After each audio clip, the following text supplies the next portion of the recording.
வணக்கம். ஆகாஷ்வாணி புதுச்சேரி செய்திச் சுருக்கம் வாசிப்பவர் கனிமொழி கலியபெருமாள்.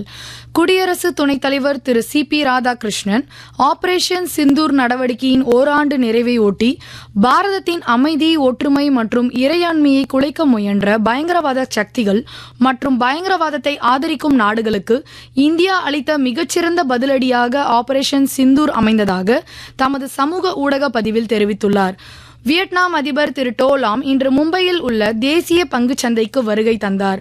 அங்கு நடைபெற்ற பாரம்பரிய மணி அடிக்கும் நிகழ்வில் அவர் பங்கேற்றார். தேசிய பங்குச் சந்தையின் மேலாண் இயக்குநர் மற்றும் தலைமைச் செயல் அதிகாரி திரு ஆஷிஷ் குமார் சௌஹான் மற்றும் வணிக தலைவர்கள் அவரை வரவேற்றனர்.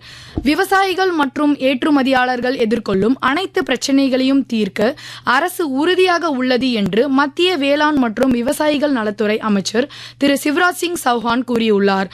லக்னோவில் நடைபெற்ற ஃப்ரூட் ஹாரிசான் 2026 என்ற நிகழ்ச்சியில் பங்கேற்று பேசுகையில், நாட்டில் பழ உற்பத்தி, தர மேம்பாடு, பதப்படுத்துதல் மற்றும் ஏற்றுமதியை ஊக்குவிப்பதை இந்நிகழ்ச்சி நோக்கமாக கொண்டுள்ளதாக அமைச்சர் சிவராஜ் சிங் சௌஹான் தெரிவித்துள்ளார்.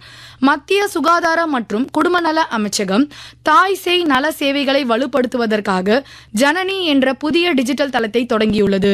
தாய்மார்கள் மற்றும் குழந்தைகளின் ஆரோக்கியத்தை விரிவான முறையில் கண்காணிக்கும் வகையில் வடிவமைக்கப்பட்டுள்ளது. தாய் மற்றும் சேய் மரணங்களை குறைக்கவும் தரமான மருத்துவ சேவைகள் சரியான நேரத்தில் கிடைப்பதை உறுதி செய்யவும் இந்த டிஜிட்டல் முயற்சி பெரும் உதவியாக இருக்கும் என எதிர்பார்க்கப்படுகிறது.